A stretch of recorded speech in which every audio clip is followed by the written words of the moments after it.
Am I the a-hole for telling my fiancée to get over her dead ex? My fiancée, F, 33, and I, M, 36, have been together for 3 years. She was with her previous boyfriend for around 3 years and they have 2 young kids together. He died from an OD 2 weeks ago. He had been struggling with addiction off and on since before they were together. I've known him since childhood, but wasn't close. I can say he was a very friendly, outgoing, charismatic guy when he was clean. He was the type of guy where if he was around, you'd stand no chance with the girls because they were all interested in him. Back in our school days, he was always the center of attention in any room he walked into. He had that magnetic personality that drew people toward him effortlessly. Even though I was never in his inner circle, I saw how easily things came to him, especially when it came to dating and making friends. But over time, his battles with substance abuse took over his life. Eventually, she broke up with him due to his addiction issues, but ensured that he still had a relationship with his kids. She set up boundaries to protect their children while trying to make sure they did not grow up without a father. Recently, that's been supervised visitations at his parents' house after he lost his job, lost his license, and failed court-mandated drug testing. When my fiancée and I first got together, I knew about his presence in her life and the history they shared. I understood that co-parenting with someone struggling with severe addiction was complicated, stressful, and emotionally draining for her. I believe he made some genuine attempts to get clean. He was trying.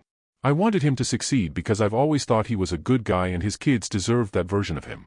I wanted those kids to have their real father healthy, sober, and present in their lives as they grew up. I became the stable day-to-day father figure, which I willingly took on, but respected that he was their dad and they loved him. Over the last 3 years, I was the one waking up with the kids in the middle of the night, packing their school lunches, taking them to the park, kissing their scraped knees, and providing a consistent, secure home for them. I paid for groceries, helped pay the bills, and stepped into a full parenting role without hesitation, all while keeping a respectful distance regarding their biological father's place in their hearts. 2 weeks ago, we got the phone call that he had overdosed and died. The news sent shockwaves through our house. Since he died, she's been a mess. The entire dynamic of our home completely shifted into a heavy gray cloud of grief. She stepped away from her responsibilities at home and at work. I tried to be supportive at first. I took on full responsibility for the kids, cooking every meal, cleaning up, managing bedtime routines completely on my own, and keeping the children distracted so they wouldn't see the depth of the despair in the house. I watched her spiral deeper into this state every single day. She wasn't just grieving quietly, she was entirely consumed by it. Yesterday she stayed in bed all day before sitting outside at night crying for at least an hour. I sat inside in the living room with the kids, watching her through the patio glass window while she sobbed in the dark. It was heart-wrenching to see, but it was also deeply uncomfortable and concerning. Today is Father's Day and she practically woke up crying. The morning was miserable. I had hoped that maybe we could have a quiet, decent morning with the kids, especially given everything I do for them daily as their father figure, but the heavy dark mood was unavoidable from the second she opened her eyes. I know she's not just sad that he's gone, but she's sad for her kids. I know it was devastating for her to have to tell her 2 very young children that their dad was dead. I sat in the hallway 2 weeks ago when she had to break the news to them, listening to their small voices crying, and I know that experience broke a piece of her heart. But it wasn't just sympathy for the kids anymore. She's been moping around for 2 weeks, crying nonstop, calling off work. Her job is calling her, bills are accumulating, the kids are confused seeing their mother in a constant state of hysterical weeping, and the entire weight of our household has fallen squarely on my shoulders. I reached a breaking point where I felt like our entire present life and our future together were being tossed aside for the memory of her ex. I told her she really needs to snap out of it. I said it firmly, hoping it would bring her back to reality, back to her kids who need a functioning mother, and back to the life we have been building together for 3 years.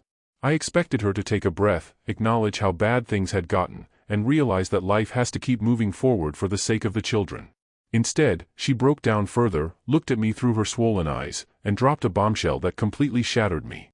She told me, "I love him so much. He was the love of my life. I'll never love anyone that much." Hearing those words come out of her mouth felt like a physical blow to my chest. It felt like a sick joke.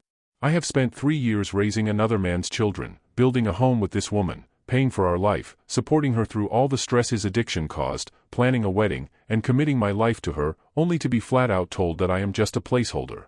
She literally admitted to my face that the man who abandoned his parental responsibilities due to his addiction, the man who failed court drug tests, and the man she broke up with years ago was the absolute love of her life, and that I would never compare to him. I guess that was the last straw for me, and I told her to get over him or I'm out. I'm not going to be second in her heart after a dead guy she hasn't even been in a relationship with for years. I laid it out clearly right there in the living room. I told her that I refuse to stand at an altar and marry someone who looks at me as a second-choice safety net while carrying an eternal flame for her ex-boyfriend. I told her I deserve a partner who loves me fully, not someone who is going to spend the rest of her life pining after a romanticized memory of a man who couldn't even keep it together for his own children.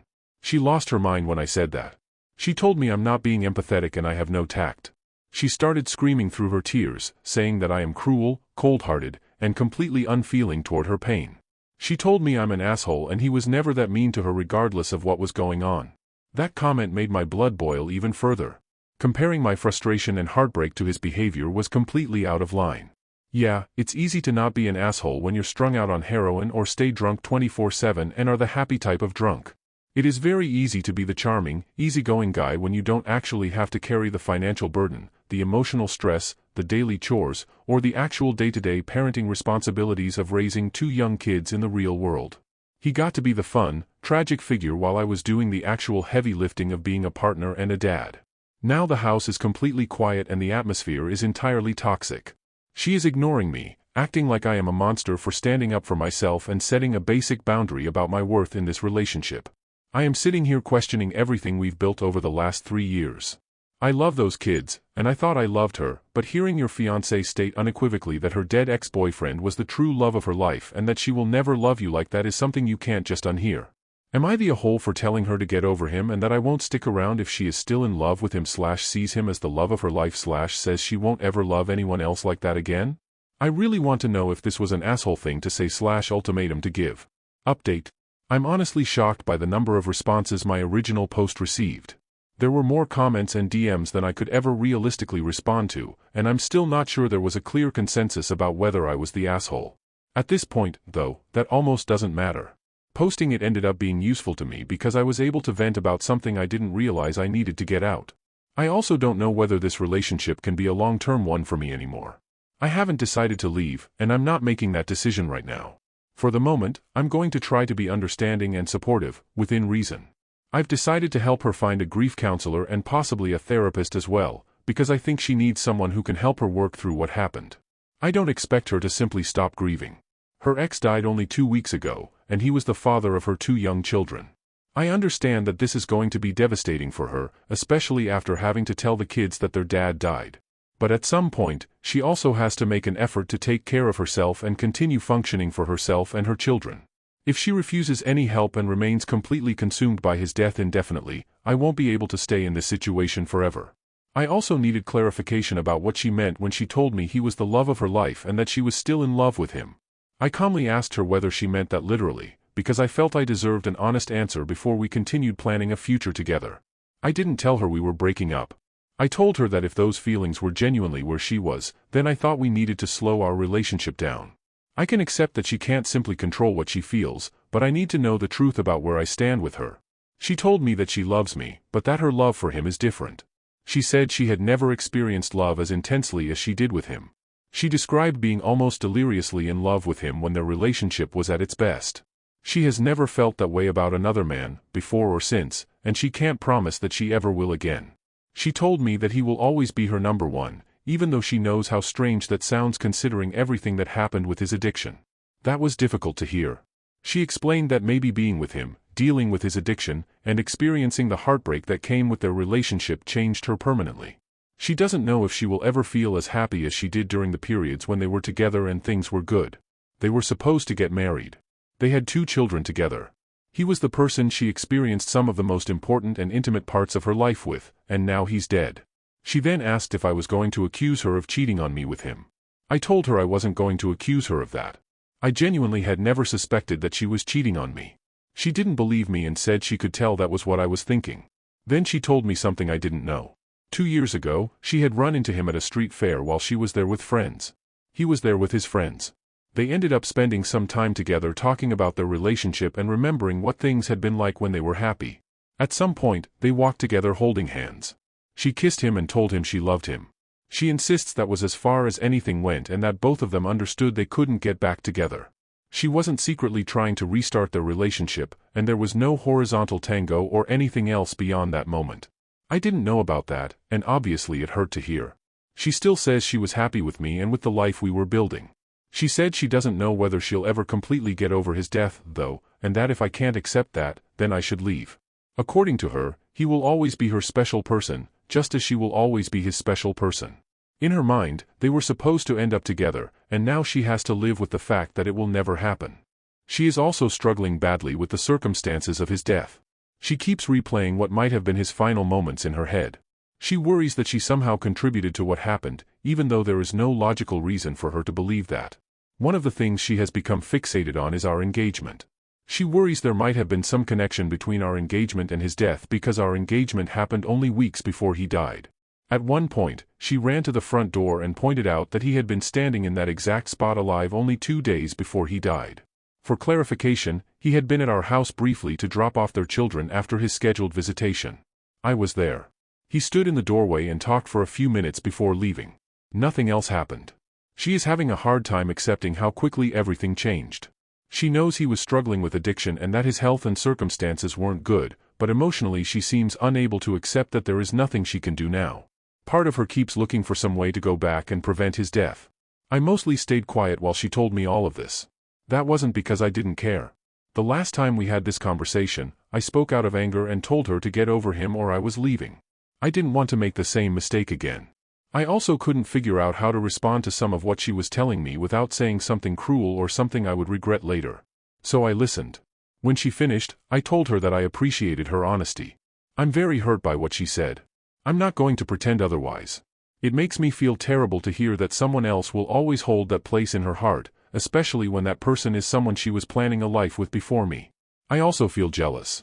I think anyone in my position would have some level of jealousy, even knowing that the circumstances are completely different now. And yes, some part of me hates this guy right now. I know that's not particularly fair. He struggled with addiction, and I knew him before all of this happened. I always thought he was a good guy when he was clean, and I genuinely wanted him to get better because his kids deserve to have their dad in their lives.